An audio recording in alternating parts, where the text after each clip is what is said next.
The cub was barely breathing. Blood matted its tiny golden fur. It whimpered softly, eyes shut, trembling in the shadow of a dying sun. And towering above it, the lioness stood, bleeding, limping, but fierce. She looked past the cub, straight into the man's eyes. Adam didn't move. His boots were rooted to the cracked earth, a rifle strapped to his back, untouched. For once, he wasn't a ranger, not a rescuer, not a man with rules or orders, just a witness to something that shattered every line between man and beast. The lioness took a single step forward, then another. Each movement sent tremors through her wounded frame. Her breath rasped.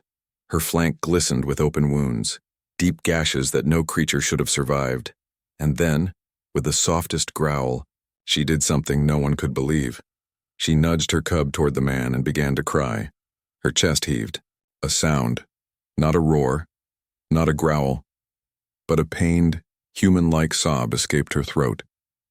Her golden eyes never left his, as if begging, as if pleading with the only creature she didn't want to trust, but had no choice.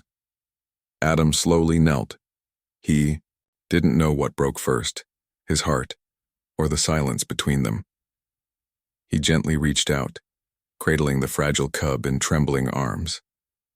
The lioness didn't flinch. She didn't threaten. She just collapsed. A final breath, a final tear. And then, stillness. 2 hours earlier, Adam had been preparing to leave. It was his last week in the reserve. After 10 years of field work, 10 years of bullet scars, broken bones, and lost friends, he was done. He'd packed his gear, told the other rangers he needed one last solo patrol, one last goodbye. He never expected to find the lioness again. She had once been known as Ghost, a rare elusive predator with a white scar across her face, feared by poachers and respected by every ranger who had crossed paths with her. She'd lost her mate to snares, lost a paw years ago in a fight against hyenas, and yet she endured, leading her pride alone until they were wiped out in a territorial war. No one had seen her in over a year.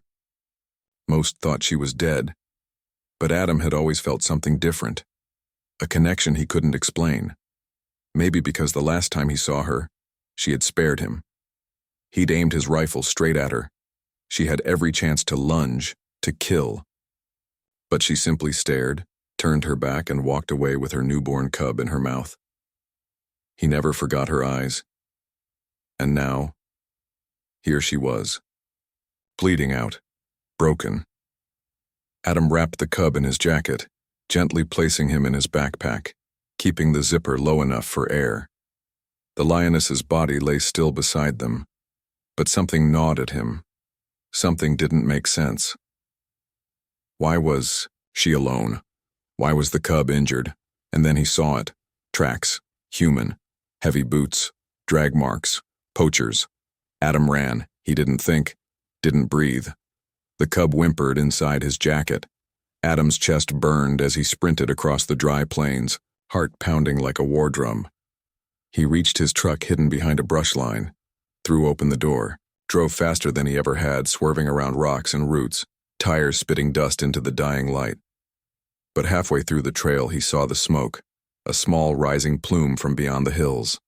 A signal fire, too far from Ranger Base, too close to the lioness's body, and that's when it hit him.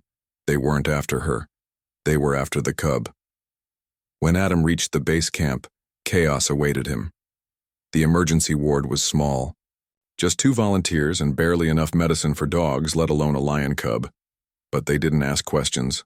They took the cub, cleaned the wounds, stitched up his leg, and placed him on heated blankets. Adam watched from the corner, fists clenched.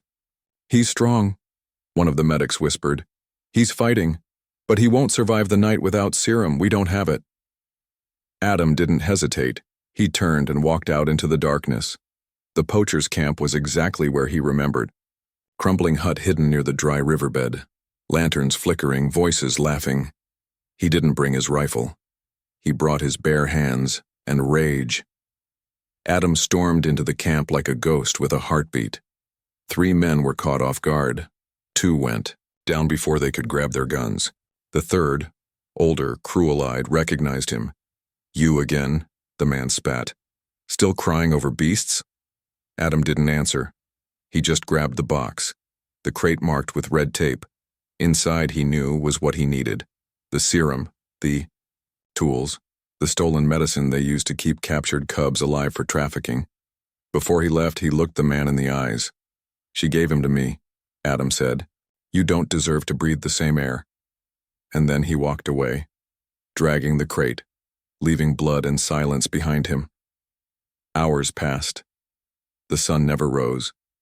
But inside the base ward, a tiny heartbeat refused to stop. The serum worked.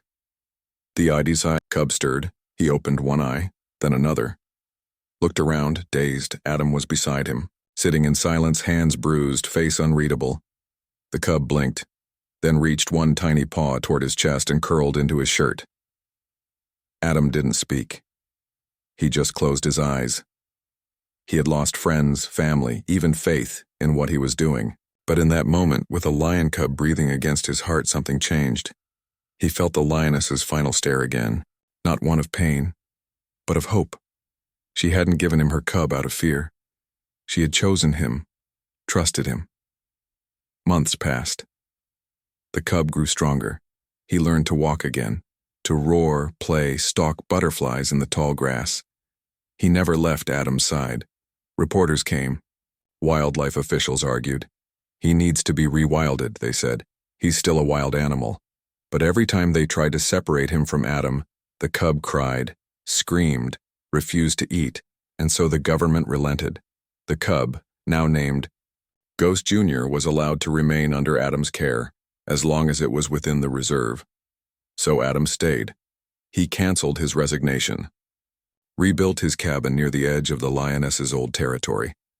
Every morning the cub would run into the plains, and every evening he came back. But one night, he didn't. Adam searched for hours. He called, whistled, searched the brush. Until he saw it, a flash of golden fur, stuck in a trap, the same kind that had taken the lioness's paw years ago. Adam fell to his knees, heart shattering. The cub was whimpering but alive. The trap hadn't broken his bones and just held him. As Adam freed him, Ghost Jr. licked his face, and then something moved in the distance. Another lion. No. 3. They watched silently. Ghost Jr. turned, looked at them, and then stepped forward. He nuzzled the oldest lion, a male than the others. Adam realized they were a new pride, and Ghost Jr. wasn't alone anymore. He had found his kind. And yet before walking away, he turned back, ran to Adam, pressed his head against his chest. One last goodbye, then vanished into the tall grass. Years later, tourists still speak of a lone ranger who walks the edge of the wild, and how lions sometimes follow him at a distance. But they never get too close. Except one. A massive lion with a white mark across his brow. He never attacks. He just watches, and sometimes, when no one's around, he lets out a soft growl, almost like a cry, as if remembering the man who once held him when his mother died and gave him back the wild.